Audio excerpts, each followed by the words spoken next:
Assalamualaikum warahmatullahi wabarakatuh. Perkenalkan, kami dari kelompok 4 yang akan membahas layanan tamu dan telepon. Kami beranggotakan saya Ahmad Hasan Nasruddin, yang kedua Alroy Renaldo Susetyo, yang ketiga Anggia Rohma, yang keempat Dwiki Hermawan, yang kelima Faid Nur Faizi, yang keenam Femi Setiawati, yang ketujuh Firdavid Rotul, dan yang terakhir Frizila Ria Anggraini. Yang pertama, pelayanan tamu menurut Zulkarnain dan Sumarsono 2018. Pelayanan tamu adalah upaya lembaga sekolah kepada setiap tamu kantor dengan tujuan memberikan pelayanan yang terbaik sehingga lembaga sekolah tersebut memiliki citra yang baik pada saat penerimaan tamu. Tamu kantor sendiri adalah seseorang atau kelompok orang yang datang mengunjungi suatu instansi atau perusahaan untuk kepentingan dinas, pribadi, dan bisnis. Lalu tugas resepsionis adalah suatu kegiatan yang harus dilakukan oleh staf kantor atau sekretaris sebagai resepsionis dengan memberikan pelayanan dan penghormatan lebih kepada tamu kantor seperti menyambut tamu dengan ramah, memberikan informasi yang akurat kepada tamu, menunjukkan orang yang akan dicari oleh tamu, dan yang terakhir serta resepsionis menginformasikan kapan tamu tersebut dapat bertemu dengan seseorang yang akan dicarinya. Selanjutnya, syarat yang diperlukan oleh resepsionis. Yang pertama, sopan, ramah, dan berperilaku menarik. Yang kedua, bijaksana dan cerdas. Yang ketiga, mengetahui dan memahami apa yang boleh diinformasikan dan yang tidak boleh diinformasikan kepada tamu. Yang keempat, mengetahui dan memahami struktur pejabat dan nama pejabat instansi. Yang kelima, tamu mampu mengendalikan emosinya. Yang keenam, mampu berbicara bahasa asing seperti bahasa Inggris. Selanjutnya, tugas resepsionis agar membuat tamu merasa nyaman dengan melakukan yang pertama, greet atau menyapa. Pada saat tamu datang, resepsionis harus mampu memberikan perhatiannya kepada tamu dengan estimat. Lalu resepsionis menyambutnya dan menyapa tamu dengan berdiri tersenyum dan bersalaman serta menanyakan keperluan tamu tersebut. Yang kedua, seat atau tempat duduk. Sebelum tamu menemui seseorang yang dicarinya atau sebelum mempersilakannya duduk, tamu wajib mengisi buku tamu dengan meninggalkan tanda pengenal untuk mendapatkan kartu pengunjung. Setelah tamu menerima kartu tamu, kemudian resepsionis mengantarnya ke ruang tamu yang terdapat di kantor. Jika kamu telah selesai berkunjung, dapat menukarkannya kembali dengan tanda pengenalnya tadi. Lalu yang terakhir, treat atau memperlakukan. Jika seseorang tamu harus menunggu orang yang akan dicarinya, maka tugas resepsionis harus memberikannya kenyamanan seperti menghidangkan air putih, teh atau kopi, serta menyediakan bahan bacaan seperti koran atau majalah. Setelah pimpinan telah tiba, sampaikan kepada kepala sekolah bahwa tamu telah tiba dan menunggunya di ruang tamu. Baik, di sini saya akan menjelaskan tentang identifikasi tamu. Yaitu menurut Zulkarnain dan Sumarsono tahun 2018, mengingat banyaknya tamu yang datang dan ingin menemui pimpinan staf, harus pandai-pandai menyaring tamu yang datang menjadi tamu yang dapat ditanganinya sendiri, atau tamu yang dapat dihadapkan kepada pimpinan, dan tamu yang dapat disalurkan ke pejabat lain. Menurut Zulkarnain dan Sumarsono tahun 2018, bagaimana cara melayani berbagai tamu sebagai berikut. Yang pertama yaitu tamu dengan perjanjian. Staf segera melapor dan menelpon pimpinan ketika tamu telah datang. Jika pimpinan sudah siap menerima tamu tersebut, staf dapat mempersilahkan tamu masuk ruang pimpinan. Yang kedua, tamu tanpa perjanjian. Staf akan meminta tamu untuk mengisi kartu tamu dan segera menanyakan kepada pimpinan dengan menyerahkan kartu tamu tersebut. Yang ketiga, tamu keluarga atau teman pimpinan, yaitu staf akan segera melapor ke pemimpin apabila pimpinan setiap menerimanya. Maka staf mengantarkan tamu dan menemui pimpinan. Namun jika pimpinan sedang rapat, maka sapa dan sampaikan masih ada rapat.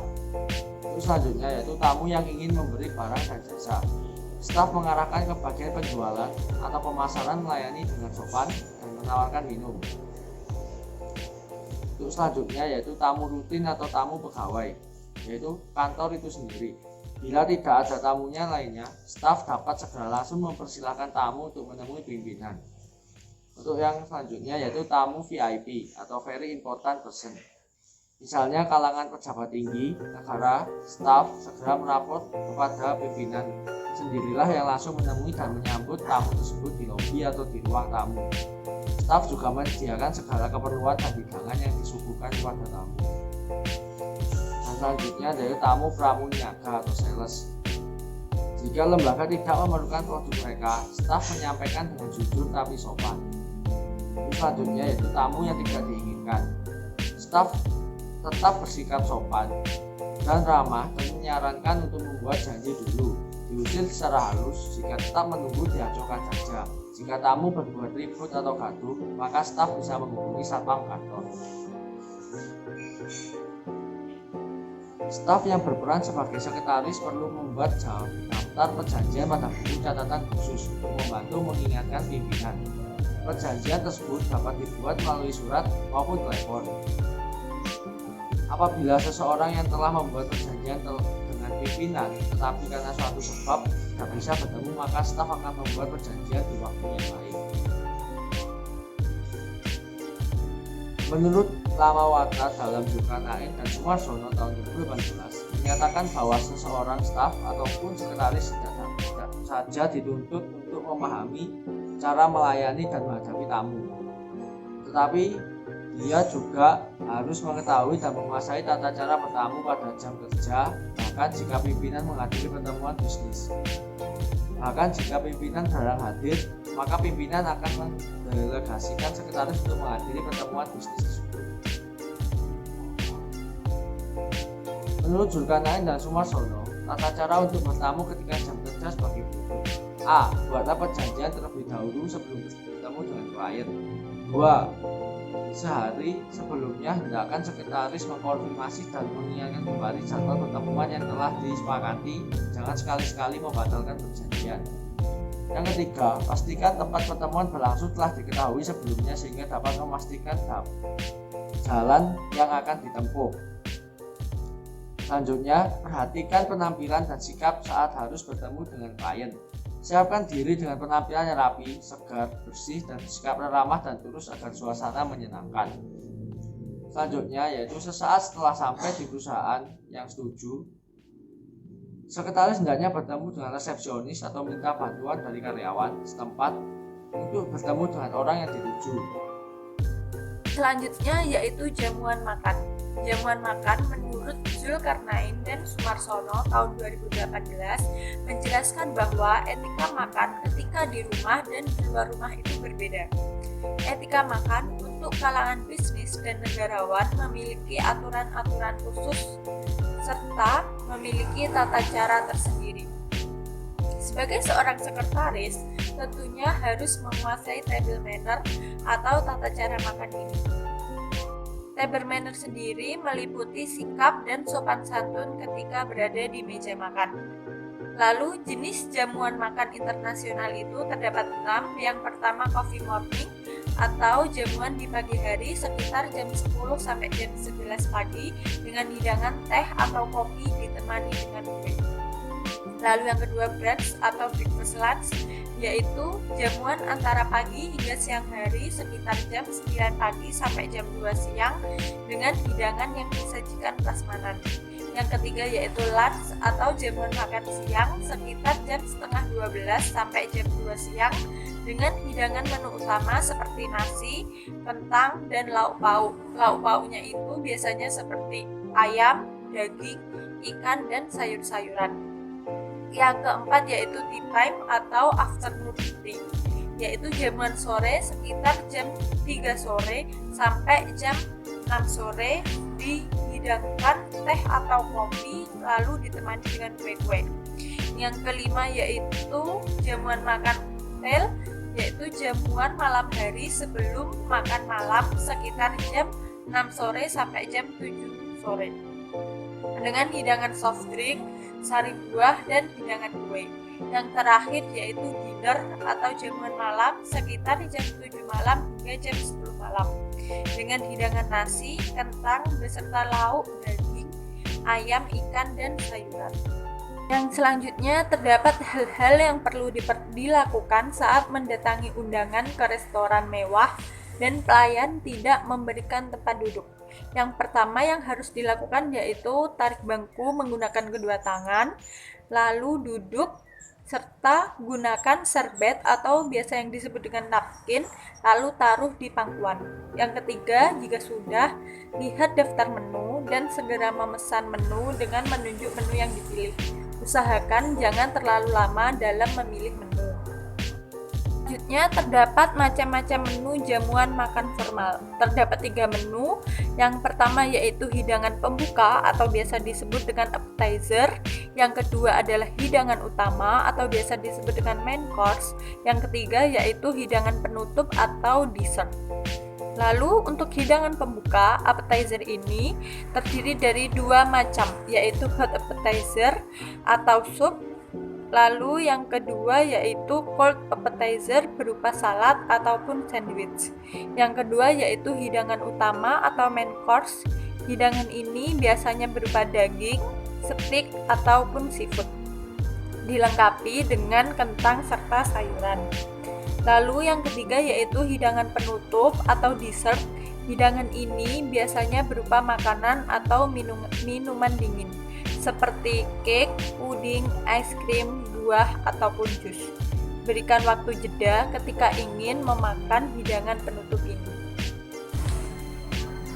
Di sini saya akan menunjukkan presentasi yaitu mengenai bahasa tubuh. Secara pengertian sendiri di sini menurut Jurkanain dan Sumarsono tahun 2018, bahasa tubuh adalah gerakan refleks maupun non-refleks dari sebagian atau keseluruhan tubuh yang digunakan untuk menyampaikan isi hati kepada orang lain tanpa menggunakan kata-kata. Bahasa tubuh merupakan proses pertukaran pikiran dan ide yang disampaikan melalui isyarat, ekspresi wajah, pandangan mata, sentuhan, suara, diam, serta postur dan gerakan tubuh yang memiliki makna. Untuk yang selanjutnya yaitu mengenai jenis bahasa tubuh. Terdapat 4 jenis bahasa tubuh. Yang pertama yaitu bahasa tubuh terbuka, yaitu postur tubuh menghadap ke depan dengan wajah menghadap ke arah lawan yang sedang diajak berbicara. Yang kedua yaitu bahasa tubuh tertutup, yaitu sikap tubuh tertarik ke belakang tanpa memunggungi lawan yang sedang diajak berbicara.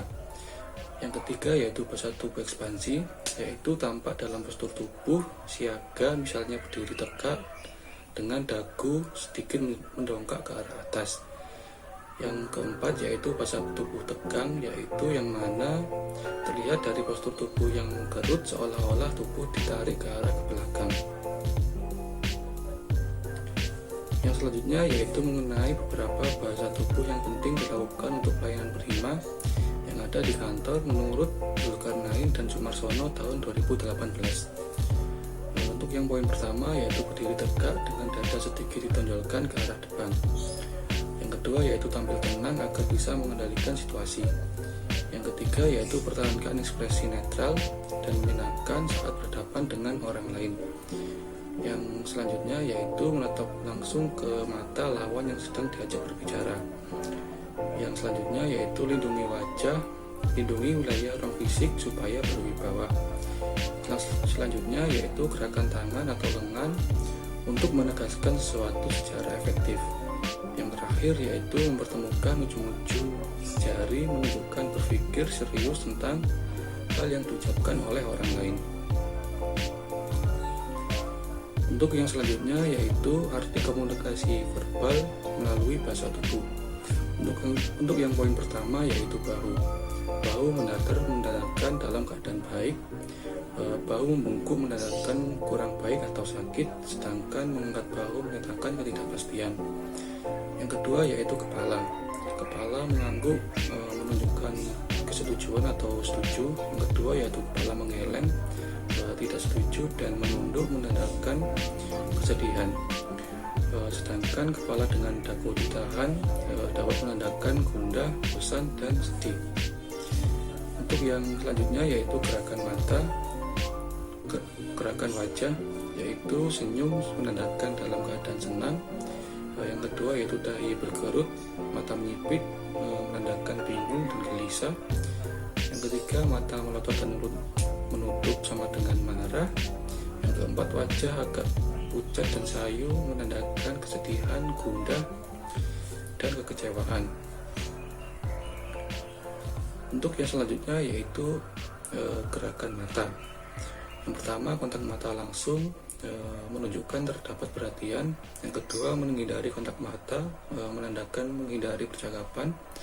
Yang ketiga, mata berair dapat berarti menangis dalam kesedihan maupun rasa haru. Yang keempat yaitu mata berkerut menandakan sedang berpikir. Yang selanjutnya yaitu mata menerawang ke arah atas menunjukkan sedang kebingungan. Yang selanjutnya yaitu gerakan mulut. Senyum dapat menandakan perasaan senang, sedangkan dalam keadaan cemberut menunjukkan rasa marah dan tidak suka. Mulut dengan bibir bawah digigit menandakan kecemasan, takut, dan malu. Yang keempat yaitu mulut bibir terbuka menandakan keheranan dan takut yang luar biasa. Yang kelima yaitu mulut ditutup dengan telapak tangan menandakan dalam keadaan malu. Yang selanjutnya yaitu mengenai gerakan tangan. Gerakan tangan dengan jari-jari dikepalkan menandakan rasa marah dan juga gemas. Yang kedua yaitu kepal tangan ke arah atas menandakan dalam posisi siap dan menunjukkan sebuah keberhasilan. Yang ketiga yaitu tangan dengan kedua telapak tangan disatukan dapat berarti berdoa ataupun sedang berharap. Untuk yang terakhir yaitu gerakan kaki, yang mana untuk yang pertama gerakan kaki selonjoran dapat berarti santai atau dalam keadaan rileks. Yang kedua yaitu kaki berdiri tegak menunjukkan dalam keadaan siap. Yang ketiga keadaan kaki duduk dengan digoyang-goyangkan dapat mengartikan sedang dalam keadaan cemas ataupun gemas. Yang terakhir yaitu keadaan kaki berdiri dengan keadaan kaki bergetar dapat menandakan malu, takut, dan dalam keadaan demam panggung. Lalu selanjutnya ada pelayanan telepon. Menurut Zulkarnain dan Sumarsono 2018, telepon adalah alat komunikasi yang cepat dan efektif untuk menyampaikan informasi dalam menyelesaikan tugas atau pekerjaan kantor. Lalu perangkat telepon menurut Zulkarnain dan Sumarsono, berdasarkan kegiatannya, telepon berarti berbicara atau bercakap-cakap dengan pesawat telepon, baik itu menelpon maupun menerima telepon. Selanjutnya ada jenis-jenis pesawat telepon. Menurut Zulkarnain dan Sumarsono 2018, jenis pesawat telepon jika dilihat dari segi kapasitas dan kemampuan jangkauannya adalah sebagai berikut. A. Pesawat telepon ekstern, yaitu pesawat telepon yang digunakan untuk melakukan pembicaraan atau percakapan jarak jauh yang meliputi seluruh jaringan telepon. Yang B. Pesawat telepon intern, yaitu pesawat telepon yang digunakan untuk percakapan antar dalam jaringan telepon yang ada dalam satu gedung kantor tanpa mengganggu jaringan telepon ekstern. Yang C. Pesawat telepon intern berasal dari kata intercommunication yang berarti komunikasi di dalam. Artinya, pesawat telepon yang digunakan untuk menyampaikan berita di dalam lingkungan kantor atau organisasi perusahaan. Selanjutnya ada jika ditinjau dari segi kemampuan peralatan yang digunakan, telepon dibedakan menjadi 3 jenis seperti: pertama, pesawat tunggal atau satu jalur telepon, single line telepon, yaitu pesawat telepon yang digunakan oleh masyarakat pada umumnya. Yang kedua, pesawat telepon dengan banyak touch, multi button telepon, yaitu pesawat telepon yang banyak digunakan kantor, di mana hubungan telepon masuk bisa diatur penyampaiannya pada orang-orang yang dituju atau dipanggil. Yang ketiga, pesawat telepon sistem hunting, yaitu pesawat telepon dengan satu nomor telepon yang bisa digunakan secara serentak untuk beberapa saluran. Selanjutnya, di instansi pemerintahan dan perusahaan besar, pemakaian telepon jaringan kabel biasanya dilengkapi dengan switchboard yang digunakan oleh operator telepon untuk menerima, menyambungkan, dan menghubungkan keluar. Ada 2 jenis switchboard. Yang pertama PABX, Private Automatic Branch Exchange, ialah hubungan telepon yang pengoperasiannya tanpa melalui operator. Yang kedua ada PMBX, yaitu Private Manual Branch Exchange, ialah sistem hubungan telepon yang pengoperasiannya melalui operator. Pada sistem ini, penelpon melakukan panggilan telepon melalui operator dengan cara menekan nomor khusus operator terlebih dahulu. Selanjutnya ada berikut bagian dari pesawat telepon menurut Endang dan kawan-kawan dalam Zulkarnain dan Sumarsono tahun 2018. Yang pertama ada gagang telepon atau handset terdiri dari dua ujung, yaitu receiver dan atau bagian pendengaran dan multipiece. Yang kedua ada cord atau kabel penghubung gagang telepon. Yang ketiga ada induk telepon atau papan nomor telepon. Yang keempat ada tombol call forwarding atau do not disturb, yaitu tombol yang berfungsi untuk memindahkan panggilan. Yang kelima ada tombol konferensi, yaitu tombol ini berfungsi pada saat hendak melakukan pembicaraan telepon dengan 3 orang bersamaan. Yang keenam yaitu tombol SNR, Save Number Radial, yaitu tombol yang berfungsi untuk mengulang kembali nomor telepon yang telah disimpan. Yang ketujuh ada tombol LNR, Last Number Radial, yaitu tombol yang berfungsi untuk memutar kembali nomor terakhir ketika melakukan hubungan telepon. Yang ke-8 ada tombol flash, yaitu tombol yang berfungsi untuk mendapatkan nada pilih. Yang ke-9 tombol hold, yaitu tombol yang berfungsi untuk menunda percakapan. Yang ke-10 ada tombol radial, yaitu tombol yang berfungsi untuk mengulang kembali nomor terakhir kita telepon. Yang ke-11 ada tombol pause, yaitu tombol yang berfungsi untuk menghentikan sementara percakapan telepon. Yang terakhir yaitu tombol speakerphone, yaitu tombol yang berfungsi mendengarkan suara orang yang sedang ditelepon. Selanjutnya ada tombol transfer. Yang ke-13 yaitu tombol yang berfungsi untuk memindahkan panggilan dan menghapus program. Yang ke-14 yaitu tombol intercom, yaitu tombol ini akan menyala jika ada hubungan telepon antara nomor ekstensi. Yang ke-15 ada tombol auto atau memori, yaitu tombol yang berfungsi bila ingin memanggil nomor telepon yang telah diprogram. Yang ke-16 yaitu tombol auto answer, yaitu tombol yang berfungsi untuk mengangkat telepon tanpa harus mengangkat handset. Yang ke-17 yaitu tombol pengatur suara atau speaker, yaitu tombol yang berfungsi untuk mengatur tinggi rendahnya volume suara. Selanjutnya ada tombol memori, yaitu tombol yang berfungsi untuk mencatat nomor telepon. Yang selanjutnya kartu nomor telepon, yaitu tombol yang berfungsi untuk menuliskan nomor-nomor ekstensi. Yang selanjutnya layar tampilan, yaitu untuk menampilkan nomor telepon atau nomor ekstensi yang dipanggil, juga menampilkan hari, tanggal, bulan, tahun, waktu, atau jam, dan tampilan lainnya. Nah, selanjutnya yaitu telepon masuk. Menurut Zulkarnain dan Sumarsono 2018, hal yang dilakukan saat menerima telepon masuk yaitu yang pertama, segera mengangkat telepon tersebut. Hal tersebut dimaksudkan untuk menghargai kepada si penelepon bahwa telepon tersebut merupakan hal yang penting. Yang kedua yaitu adalah saat menerima telepon haruslah sudah sigap dengan membawa ballpoint dan not. Cara untuk membawa not dan ballpoint yaitu yang pertama, tangan kanan haruslah memegang ballpoint. Kemudian tangan kiri dipergunakan untuk memegang gagang telepon. Hal tersebut berguna untuk pada saat penelepon menyampaikan hal-hal penting, kemudian kita dapat secara langsung menulis di not tersebut. Selanjutnya yaitu beberapa hal yang perlu diketahui staf ketika menerima dan menjawab telepon. 1. Hal yang dilakukan saat mengangkat telepon yaitu menyebutkan nama instansi, nama staf, dan memberikan salam. Pada saat si penelepon tidak memberikan identitasnya, maka kita sebagai staf harus bisa bertanya tanpa harus menyinggung si penelepon. Misalnya, kita bisa menanyakan nama dan berasal dari manakah si penelepon.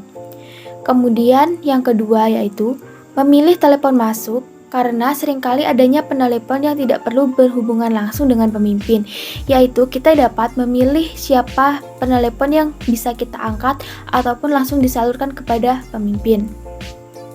Yang ketiga yaitu apabila pemimpin tidak berada pada tempatnya, Maka, staf dapat melakukan hal-hal berikut ini, yaitu yang pertama, memberikan keterangan tentang ketidakhadiran pemimpin dengan bijaksana.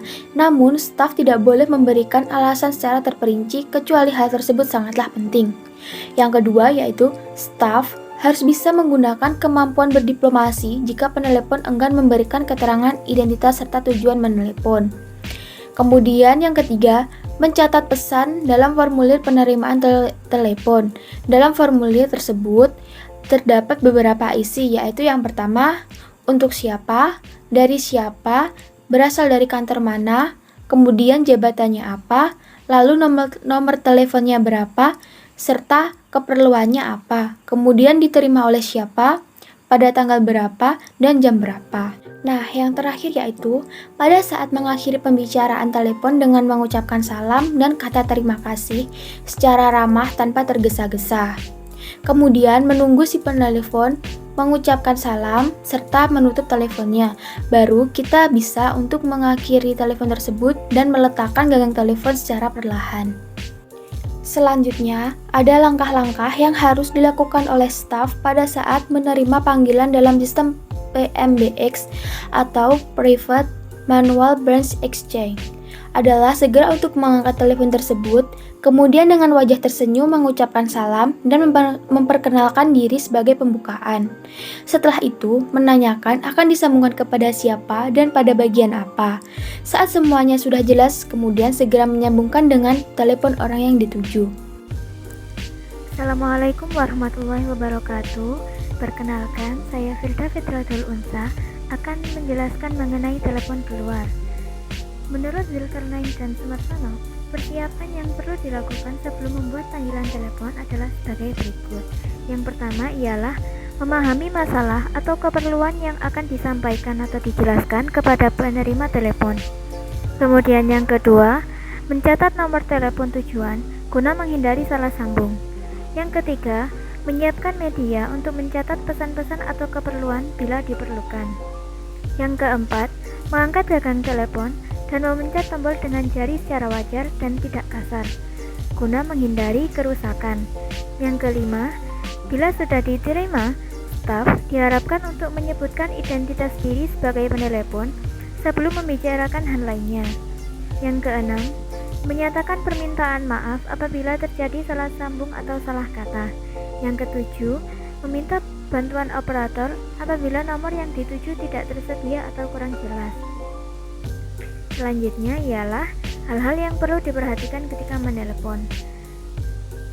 Hal-hal yang perlu diperhatikan ketika menelepon adalah yang pertama, menyebutkan identitas diri dan memastikan pihak yang berbicara siap untuk berbicara.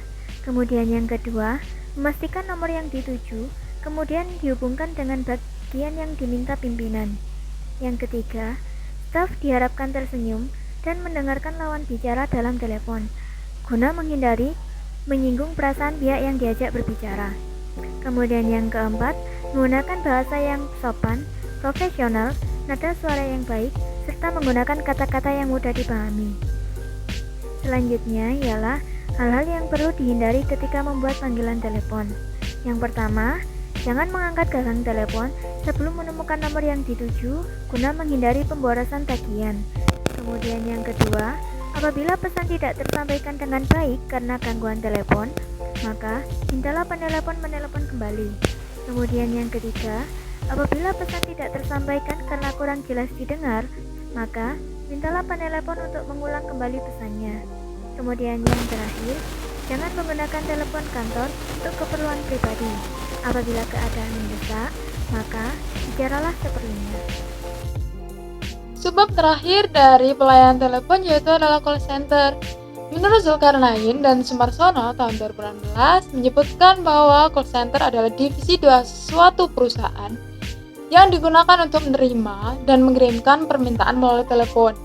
Ada dua jenis panggilan call center. Yang pertama ada inbound call, yaitu panggilan dari pelanggan mengenai informasi, permintaan, serta keluhan pelanggan. Selanjutnya yaitu ada outbound call. Outbound call ini merupakan panggilan kepada pelanggan mengenai penawaran, survei, serta validasi data. Selanjutnya yaitu ada 3 aspek untuk menyelenggarakan call center yang efektif. Yang pertama adalah sistem. Sistem dibuat sederhana serta mencakup berbagai kebutuhan dan keinginan pelanggan. Selanjutnya yaitu ada people. People ini merupakan petugas yang melayani dan berkomunikasi langsung dengan pelanggan. Yang ketiga yaitu ada teknologi. Teknologi merupakan komitmen perusahaan dengan call center dan tergantung bagaimana perusahaan memposisikan call center tersebut. Selanjutnya yaitu ada call center officer. Call center officer ini merupakan istilah pekerjaan untuk penerima telepon. Nah, tugas utamanya yaitu menerima telepon yang masuk, menjawab keluhan dari pelanggan, memberikan solusi kepada pelanggan, dan mencatat pesan serta persoalan yang harus diselesaikan. Nah, profesi sejenis call center officer ini sama dengan operator telepon dan juga customer service. Selanjutnya ada etiket layanan tamu dan telepon. Yang pertama, etiket terima tamu. Pada etiket terima tamu ini ada beberapa hal yang perlu diperhatikan, yaitu seperti penampilan yang rapi dan sopan, senyum alami, sopan dan ramah, memberikan salam di awal dan di akhir pembicaraan, menyapa dan berbicara dengan sopan, baik dan benar. Apa ada yang bisa saya bantu? Mengatakan hal itu kepada tamu untuk pertama kalinya, mengisi buku tamu, ciptakan kesan tenang, sabar, tulus, dan penuh perhatian. Lalu minta maaf bila membuat suatu kesalahan kepada tamu, serta sebagai pelayan tamu pun, kita harus mengantarkan dan menunjukkan tempat kepada pelanggan atau tamu tersebut. Yang terakhir, jangan lupa memberikan kata terima kasih sebelum salam. Selanjutnya ada terima telepon. Terima telepon ini memiliki beberapa etiket, yaitu 1. Segera mengangkat telepon ketika telepon itu berdering. Setelah berdering, selanjutnya menyapa dan memberi salam dengan sopan, profesional, dan menyenangkan.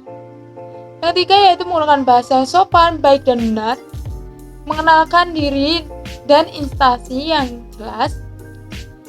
Pastikan kita tahu berbicara dengan siapa, lawan bicara kita siapa. Selanjutnya yaitu menyapa dengan sebutan yang baik dan sopan. Ciptakan kesan tenang, sabar, tulus, dan perhatian. Berbicara seperlunya saja. Meminta maaf apabila kita membuat kesalahan. Dan jangan lupa mengucapkan terima kasih juga sebelum salam.